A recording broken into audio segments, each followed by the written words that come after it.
At a family dinner, my girlfriend called me disgusting and said being intimate with me was extremely uncomfortable in front of everyone. So I pulled out my phone and showed them the camera footage of her, admitting she only wanted me for my expensive car and money.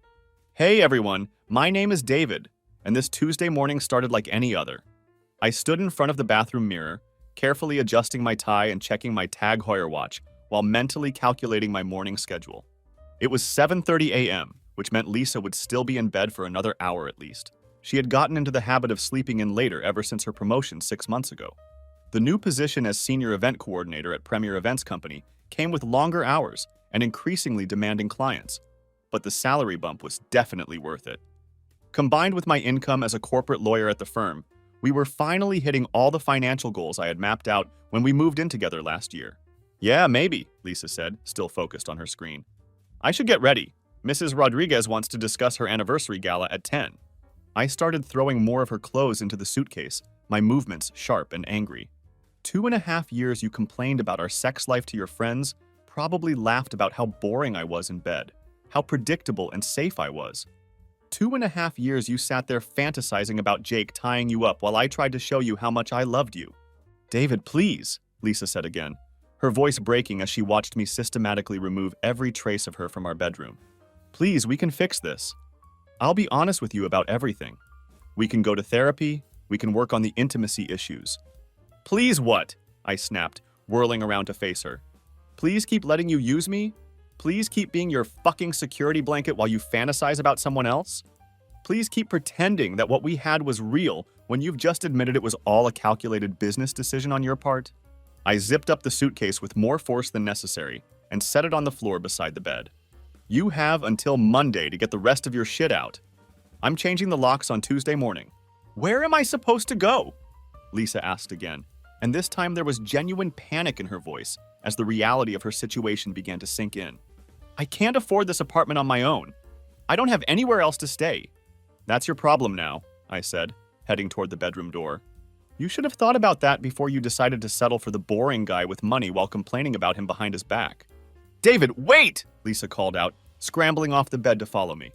I stopped and looked back at her one final time, taking in her tear-stained face and desperate expression. 2.5 years, I said quietly. 2.5 years I thought we were building something real together. Turns out I was just your fucking security blanket. With that, I walked out of the bedroom and slammed the door behind me, leaving her to figure out how to rebuild the life she had just destroyed with her own words. I moved in with Chloe that Monday, hauling my suitcases up to her spare bedroom while she made pointed comments about finally seeing David's true colors. She didn't understand what had really happened, and I wasn't about to explain the full scope of my own responsibility in the destruction of my relationship. I watched her move through our penthouse apartment, admiring the space we had created together. Everything was falling into place exactly as I had planned. The truth was, nobody understood. I wasn't some gold-digging monster who had set out to manipulate an innocent man. I was a practical woman who had made what seemed like a reasonable choice at the time, choosing stability and security over uncertainty and financial stress. That choice had just happened to blow up spectacularly in my face when my private thoughts were exposed. The first few weeks after the breakup felt like a strange kind of freedom. I could stay out late without texting constant updates about my whereabouts. I could flirt with attractive men at bars without feeling guilty. I could finally live without someone analyzing my every move like it was evidence in a legal case, without someone constantly planning our future trajectory down to the smallest detail. Chloe took me out to celebrate what she called my liberation from David's controlling tendencies. For a brief moment, I actually thought maybe this was exactly what I needed. A chance to rediscover who I was outside of that suffocating relationship. But reality hit fast and hard when I tried to get back into the dating scene. The modern dating landscape was a brutal wake-up call that reminded me exactly why I had chosen David in the first place. Let's split this, Derek said casually when our dinner bill arrived at the trendy bistro he had suggested for our first date. The tab was $84. Not exactly an astronomical amount, but apparently enough to make this marketing executive with his designer watch and expensive cologne think twice about covering it himself. I stared at him for a moment, wondering when men had stopped trying to impress women they supposedly wanted to sleep with. When David took me out, he would order wine that cost more than this entire meal without even glancing at the price. Oh, okay, I said, pulling out my credit card with what I hoped looked like a genuine smile rather than the forced grimace it actually was.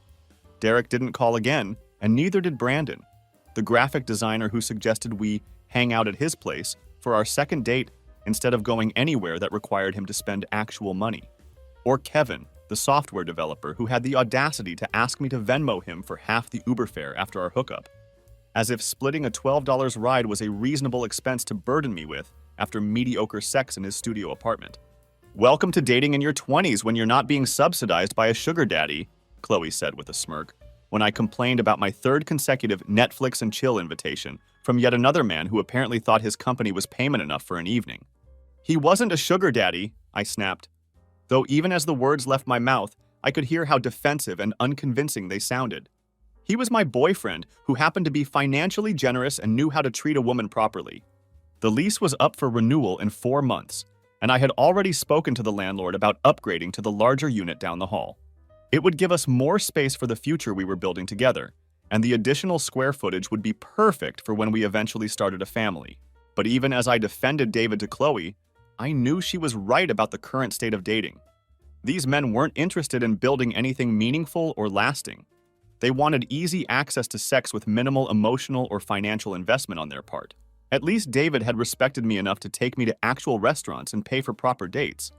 After 2 months of disappointing encounters with men who thought buying a drink entitled them to immediate sex and increasingly expensive nights out that I had to fund myself, I started missing aspects of David that I never thought I would miss. I missed the way he would have fresh espresso waiting for me in the morning, perfectly prepared to my exact specifications.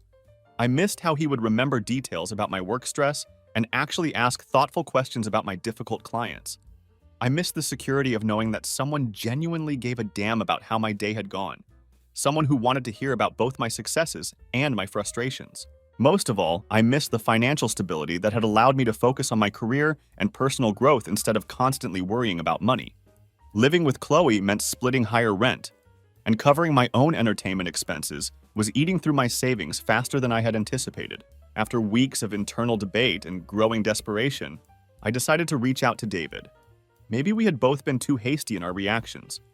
Maybe there was still a chance to salvage what we had built together, even if it meant swallowing my pride and admitting that I had made a terrible mistake.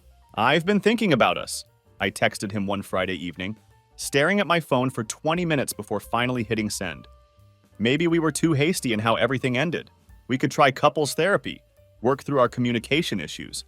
His response came 4 hours later, just as I was starting to hope that maybe he was seriously considering my suggestion. The message was brutally simple. No. That was it. Just no. Not, "I need time to think about it," or "maybe we can talk." Just a flat, unequivocal rejection that left no room for negotiation or hope. I tried again the following week, suggesting we meet for coffee to talk like adults who had shared 2.5 years of their lives together. This time, he didn't even respond. Just left me on read, which somehow felt even worse than his curt rejection. By December, I was getting genuinely desperate. I had blown through most of my savings covering Chloe's higher rent and my own living expenses. The dating scene continued to be a wasteland of men who thought splitting a $20 appetizer was a reasonable way to show romantic interest. Meanwhile, I kept seeing David around town, at the upscale restaurants I could no longer afford, looking confident and completely unaffected by our breakup. My phone buzzed with a text from my law school buddy Ryan. "Drinks tonight? Haven't seen you in forever, man." I considered it for a moment. I had been working late most nights this week, grinding through case files and client meetings. But Lisa had her weekly game night with the girls tonight anyway, so the timing would work out perfectly. He appeared to be thriving without me, which was both infuriating and deeply unsettling. I had expected him to be devastated, maybe even come crawling back eventually. Instead, he looked like a man who had dodged a bullet and was grateful for the narrow escape. The final straw came at our mutual friend Rachel's New Year's Eve party in January. I had been dreading social events where David might appear, but I couldn't hide from our entire social circle forever. When I walked into Rachel's beautifully decorated apartment and immediately spotted him across the room, looking infuriatingly successful in his expensive Armani suit, something inside me snapped. He had been ignoring my attempts to make eye contact all evening, chatting easily with friends who used to be our friends, acting like nothing significant had happened. Like he hadn't completely destroyed my life over one private conversation with my sister. "You know what your problem is, David?" I said. loud enough for everyone in the immediate vicinity to hear as I cornered him by the bar. The alcohol I had been drinking all evening to numb my humiliation finally gave me the courage to confront him directly. He looked at me with those cold, analytical eyes that I had once found attractive but now secretly despised. "You're boring," I continued, my voice carrying across Rachel's living room. "You're predictable. You think throwing money around makes you interesting, but it doesn't. You're just a walking ATM with no real personality." "Are you done?" David asked, his voice maintaining that same infuriating calm that had always made me feel like he was analyzing me rather than actually listening to me. "No, I'm not done," I said, emboldened by the attention I was drawing from our mutual friends. "You're the kind of man who has to buy affection because you can't inspire it naturally. That's why you're here alone while I'm having the time of my life being free from your suffocating control." "The time of your life?" David asked, and there was something in his tone that should have warned me to stop, but I was too drunk and too angry to pay attention to the danger signs. "Is that what you call texting me every week, begging to get back together?" I felt the blood drain from my face as several people around us stopped their conversations to listen. My carefully constructed narrative about being liberated and happy was crumbling in real time, and David was systematically exposing my desperation in front of everyone we knew. "Lisa, Ryan wants to grab drinks tonight," I called out. "You're doing your thing with the girls, right?" "I wasn't begging," I started, but my voice sounded weak and unconvincing even to my own ears. "You were begging," David said calmly, and then he did something that completely destroyed what was left of my dignity. He pulled out his phone with deliberate slowness, like he was about to play his trump card. "Remember that conversation with Chloe that ended our relationship?" he said, his voice carrying clearly across the suddenly quiet room. I still have the audio. The blood drained completely from my face as the full horror of what he was about to do hit me. "David, don't!" I started, reaching for his phone, but it was too late. He was already pressing play, and my own voice filled Rachel's living room, slurred from wine and brutally honest in a way that I had never intended for anyone else to hear. "I love what he represents. I love the security. I love not worrying about money."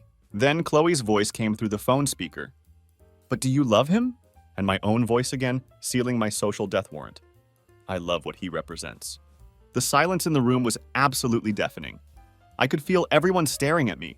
Rachel looked horrified. Ryan was shaking his head in disgust. And even strangers at the party had stopped their conversations to listen to my humiliation being broadcast for everyone to hear. David skipped ahead in the recording, and my voice continued with devastating clarity. "I chose financial security over passion. Now I'm trapped with a man who makes love to me like he's following instructions from a manual." "Should I play the part where you describe your ex in bed?" David asked quietly, his finger hovering over his phone. "Or maybe the part where you say you're considering having an affair when you get bored enough?" "Yeah, Chloe and I are meeting at 8, Lisa called back from the bedroom, her voice carrying that familiar warmth that always made me smile. "Stop," I whispered, tears streaming down my face as I realized that my reputation, my social circle, and what was left of my dignity were being destroyed in real time. "Please stop." David put his phone away and looked at me with something that might have been pity if there had been any warmth left in his eyes. "Leave me alone, Lisa. Find some other guy to use for rent money."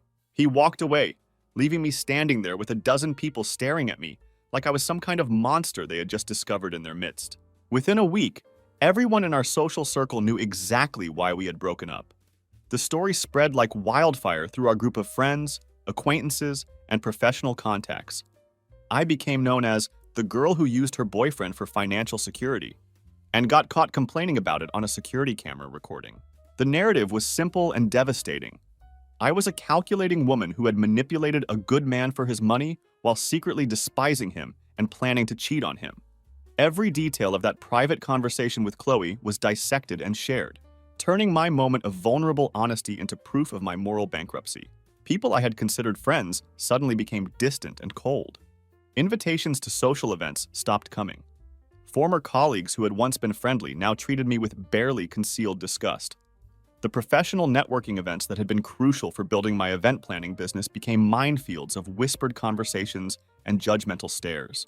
6 months later, I'm still living with Chloe in her cramped apartment, still struggling to make ends meet on my reduced income, and still completely alone. The dating apps that had seemed so promising initially have become a source of constant disappointment and financial drain. The men I meet either can't afford to take me anywhere decent, or they've heard the story about what happened with David and see me as an easy target for casual sex without any real investment. Meanwhile, David has moved on with his life in a way that makes my continued struggles even more painful to witness. I heard through the gossip network that he had started dating someone new, a doctor who apparently adores him and treats him with the genuine affection I had never been able to provide. They look happy together in the social media photos that occasionally appear in my feed, attending the same upscale restaurants and charity events that David used to take me to. The doctor is beautiful, successful in her own right, and from what I can tell, genuinely attracted to David rather than just his bank account. She represents everything I should have been, but wasn't. A woman who could appreciate both David's stability and his personality, who could build a real partnership based on mutual respect and authentic feelings. Watching them together from a distance has forced me to confront some uncomfortable truths about myself and my choices. I had convinced myself that settling for security was a practical, mature decision that any smart woman would make. But seeing David with someone who actually loves him for who he is rather than what he provides has made me realize that I had been the problem all along. I typed back to Ryan, "Sure, see you at O'Malley's at 9. The timing was perfect. We would both have our social time and be back home together later that evening. This was exactly the kind of balanced relationship I had always envisioned. I had been so focused on finding financial stability that I had forgotten to consider whether I was capable of genuine love and partnership. I had treated our relationship like a business transaction, and when David discovered the truth, he had simply canceled the contract and moved on to find a better partner. The most painful part of this entire experience is learning that settling for security isn't nearly as shameful as having everyone know that you did it. The social humiliation of being exposed as someone who used a good man for money has been far worse than any financial struggles I'm experiencing now. I've become a cautionary tale that people share when warning their friends about dating women who seem more interested in lifestyle than love. Now, as I sit in Chloe's spare bedroom eating ramen noodles and scrolling through job listings, I'm forced to acknowledge that my practical choice to prioritize security over passion wasn't just morally questionable, it was also incredibly stupid. I gave up the chance for genuine happiness and authentic connection in exchange for temporary financial comfort, and now I have neither security nor love. I closed my MacBook and gathered my things for work, feeling that familiar sense of satisfaction wash over me. The Ring Fund was progressing ahead of schedule. Lisa seemed genuinely content with our life together, and my career was on an upward trajectory that would ensure financial security for decades to come. By every metric that mattered, we were absolutely winning at life. As I kissed Lisa goodbye, she was applying makeup at her vanity, focused and beautiful in the way that still took my breath away sometimes. I felt that surge of pride and contentment that came with knowing I had built something real and lasting. At 30 years old, I had a successful career, a gorgeous girlfriend who appreciated stability over chaos, and a clear path toward the future I wanted. Some of my friends were still chasing drama and uncertainty, jumping from one toxic relationship to another, or dating women who thrived on emotional roller coasters. But I had found something better, a partnership built on mutual respect, shared goals, and genuine compatibility. I grabbed my usual espresso, double shot, no milk, and settled at the kitchen table with my MacBook. The European markets had closed strong overnight, and my investment portfolio was up another 3%. More importantly, the engagement ring fund in my separate account had finally crossed the $18,000 threshold. I had been contributing $600 every month for the past year and a half, meticulously calculating compound interest and market timing to optimize my savings. Walking to my Tesla, I made a mental note to stop by Cartier during lunch to look at rings in person. New Year's was only 5 months away, and I wanted to be fully prepared when the perfect moment arrived to propose. Everything was proceeding exactly according to plan, and I couldn't have been happier with how our life was unfolding. Later that evening, as I was getting ready to meet Ryan, I watched Lisa prepare for her night with Chloe. She seemed excited about their girls' night, and I loved seeing her happy and relaxed. This was what a healthy relationship looked like. Two independent people who chose to build something together while maintaining their own friendships and interests. "Have fun tonight," I told her as I grabbed my keys. "Don't let Chloe talk you into too much trouble." Lisa laughed and gave me a quick kiss. "You know us, just wine and gossip, nothing too scandalous." As I drove toward the bar to meet Ryan, I felt completely secure in what we had built together. 2.5 years of steady progress, financial stability, and genuine partnership. Some people might call it boring, but I called it success. Now let me tell you about that same evening from my perspective. I'm Lisa, and I watched David leave for his drinks with Ryan at 8:45, waving goodbye from the doorway with what I hoped looked like genuine affection. As soon as his Tesla disappeared down the street, I felt my shoulders relax in a way that had become all too familiar. Don't get me wrong, I love him, I really do. But sometimes I feel like I can't breathe around his constant presence and meticulous planning. Every conversation somehow turns into a discussion about our future trajectory, some new investment opportunity, or another career advancement strategy he's mapped out for us. Even his goodbye kisses feel calculated, like he's checking off a box on his perfect boyfriend checklist. Chloe had texted me earlier. Still on for tonight? I'm bringing Prosecco. I had been looking forward to this evening all week. Chloe was the only person who knew the real me. The person I had been before I decided to become the kind of woman who dated corporate lawyers, planned sensible futures, and attended charity galas with a smile plastered on my face. She had been horrified when I first started dating David, but she had kept her mouth shut about it until now. When Chloe arrived at 8 with 2 bottles of Dom Perignon, I was already halfway through a glass of Chardonnay. She hugged me tightly and settled onto our leather couch, pouring herself a generous glass while eyeing me with the kind of knowing look that only a best friend can give. "So, how's life in paradise with Mr. Corporate Lawyer?" Chloe asked, with a smirk that immediately told me she could see right through my carefully constructed facade. By my projections, I would have enough for the perfect ring by New Year's. A 3-carat emerald cut from Cartier that would make Lisa's eyes light up the same way they had when she admired similar rings in their window displays during our walks through downtown Miami. I groaned and took another sip of wine, feeling the alcohol already starting to loosen the tight control I kept on my thoughts during the day. "That's actually what I wanted to talk to you about." Chloe's eyebrows shot up with interest. "Trouble in paradise? More like I'm losing my fucking mind," I said, the words tumbling out before I could stop them. The relief of finally saying it out loud was immediate and overwhelming. Chloe leaned forward, her eyes bright with the kind of anticipation that comes when your friend is finally ready to admit what you've suspected all along. I stared into my wine, swirling it around the crystal glass David had bought because he thought it was important for us to have quality stemware for entertaining. "Where do I even start?" I said, taking a deep breath and preparing to unload everything I had been keeping bottled up for months. "Remember Jake?" I asked finally, my voice barely above a whisper. "Your ex, the bartender with the motorcycle and the tattoos?" Chloe asked, her eyebrows shooting up even higher. "The one who used to tie you up and fuck you senseless?" "Yeah, that one," I said, feeling my cheeks flush just thinking about it. The memory of those nights with Jake still made my pulse quicken in a way that 2.5 years with David never had. "God, Chloe, the sex was incredible," I continued, the wine making me bold and reckless with my honesty. He would pin me down and just take what he wanted from me. I would be sore for days afterward and love every second of it. There was this raw intensity, this hunger that made me feel completely alive. Chloe leaned forward even more, her eyes bright with interest and concern. "And David?" "Morning, babe," Lisa mumbled, as she shuffled into the kitchen, wearing the satin pajamas I had bought her for Valentine's Day. Her hair was tousled, and she looked adorable in that sleepy way that still made my chest tighten with affection after 2.5 years together. I laughed bitterly, the sound harsh in our quiet living room. "David asks permission to touch my tits. He literally says, 'Is this okay?' Every 5 minutes during sex. It's like he's following some corporate training manual on sexual harassment prevention." "Jesus Christ, Lisa," Chloe said, shaking her head in disbelief. "The worst part is he thinks he's being respectful," I continued, taking a long sip of wine and feeling the alcohol warm my blood. "He read some article about enthusiastic consent, and now he treats my body like it's made of fucking glass that might shatter if he's too aggressive. David won't even have sex with the lights on because he thinks it's too intense or something." Chloe was staring at me with a mixture of horror and fascination, like she was watching a car crash in slow motion.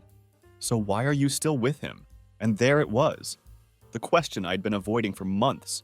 The one that kept me awake at night, staring at the ceiling while David slept peacefully beside me, completely unaware of the turmoil in my head. "Because Jake was broke," I said quietly, my voice barely audible over the sound of my own heartbeat. "He was exciting and incredible in bed, but he couldn't pay his own rent.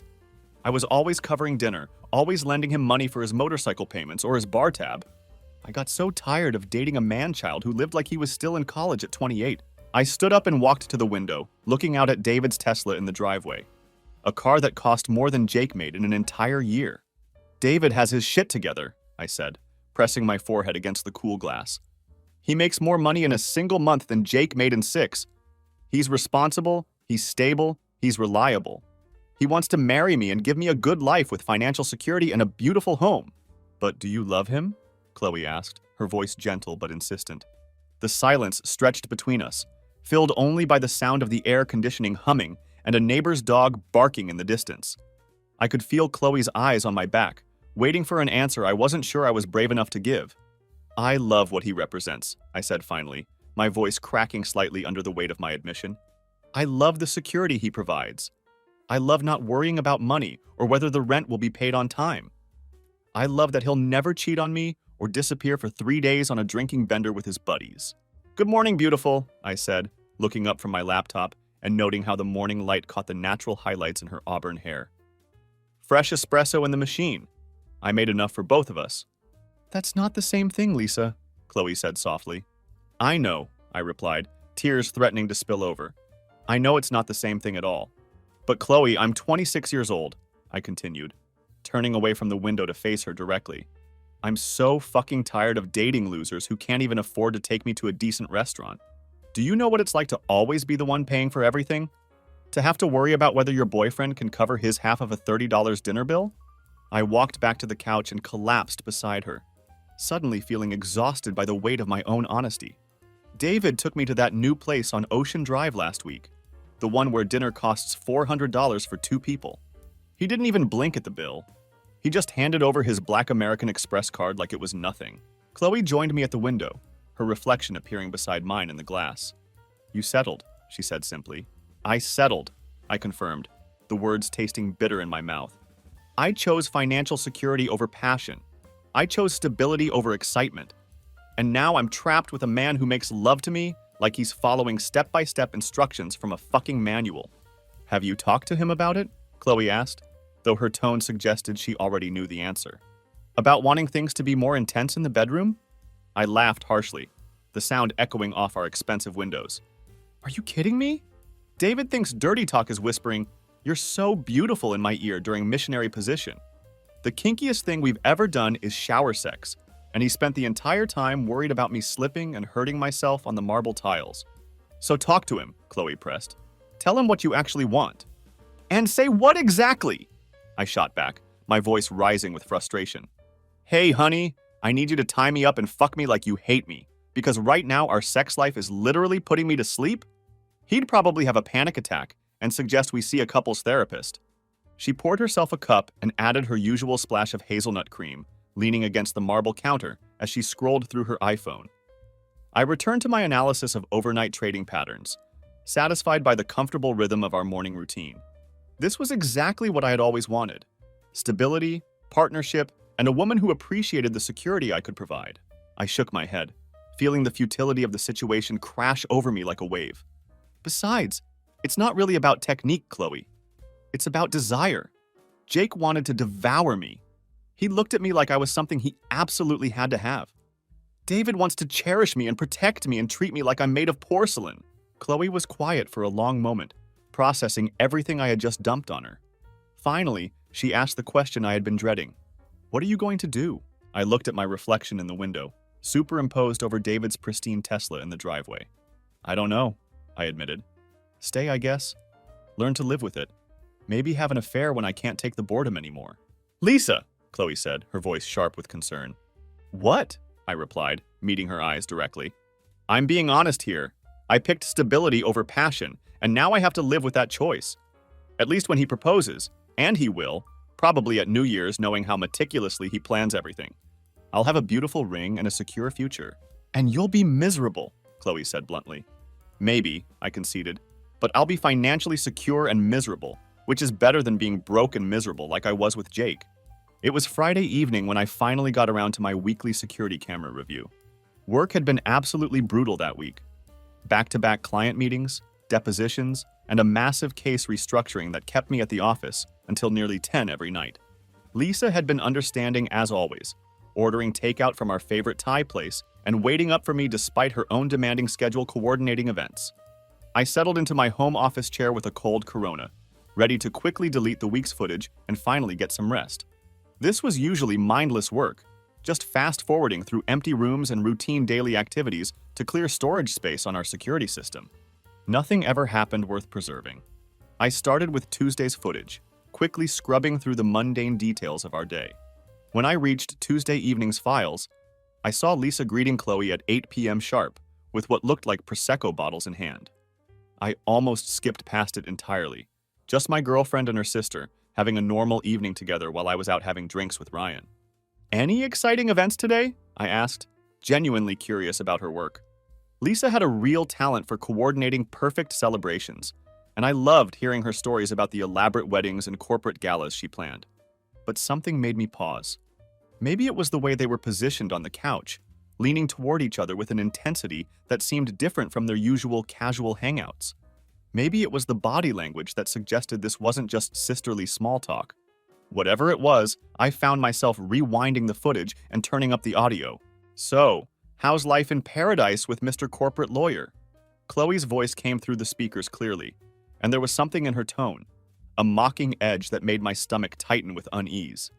My finger froze over the delete button as Lisa responded, "That's actually what I wanted to talk to you about."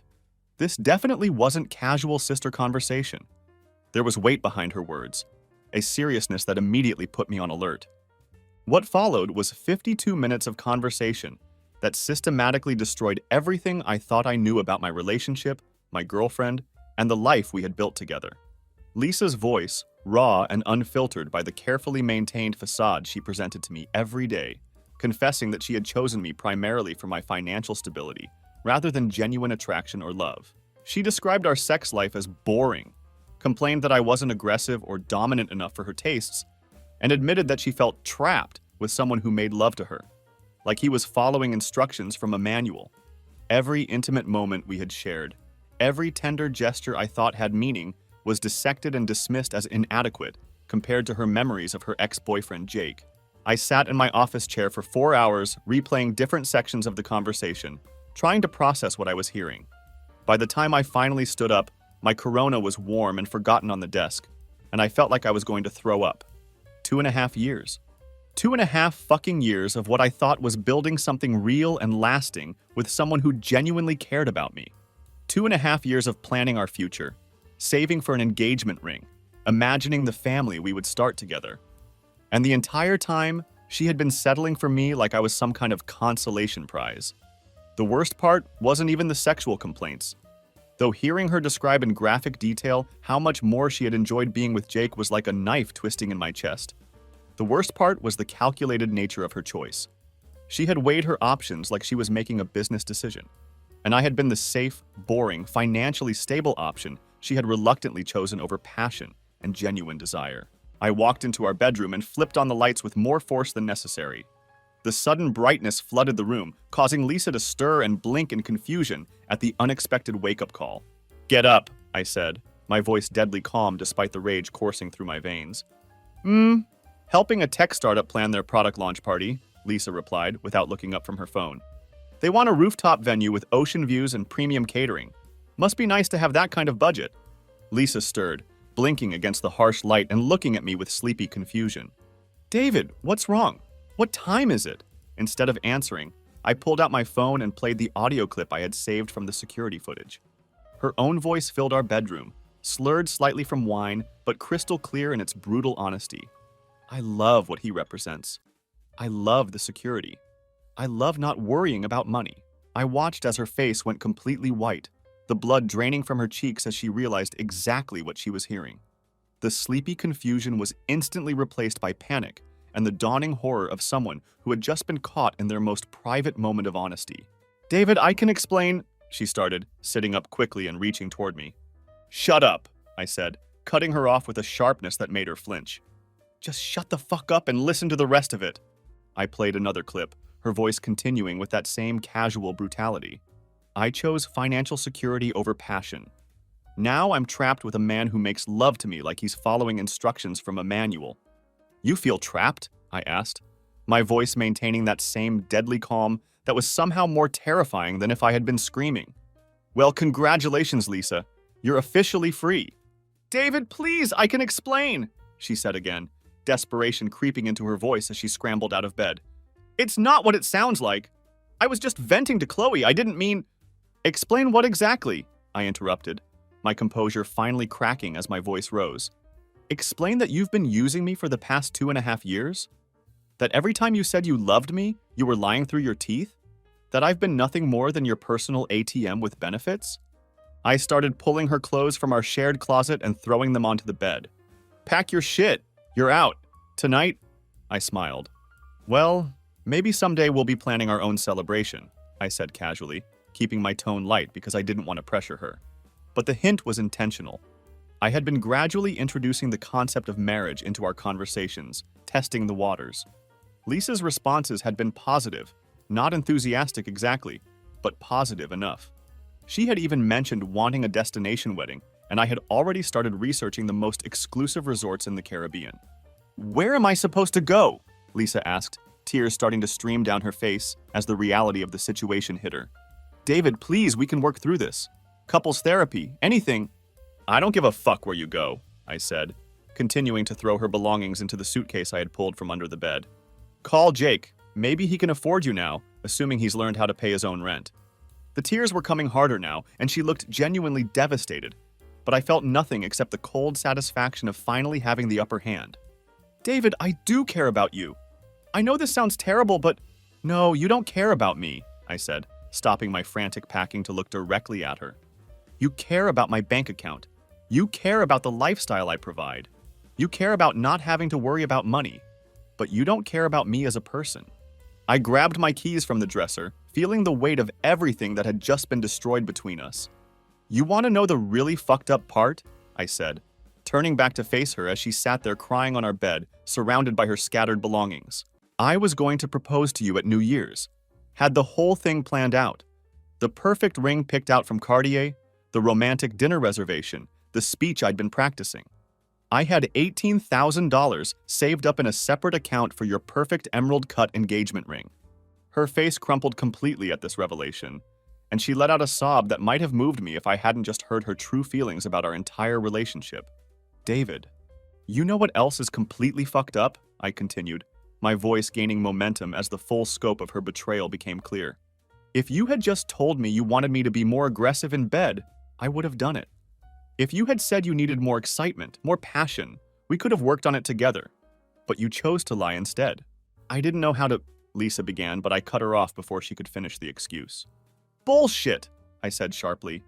You knew exactly how to tell your sister all about it in graphic detail. You knew exactly how to complain about our sex life to everyone except the one person who could actually do something about it. You just didn't respect me enough to be honest with me.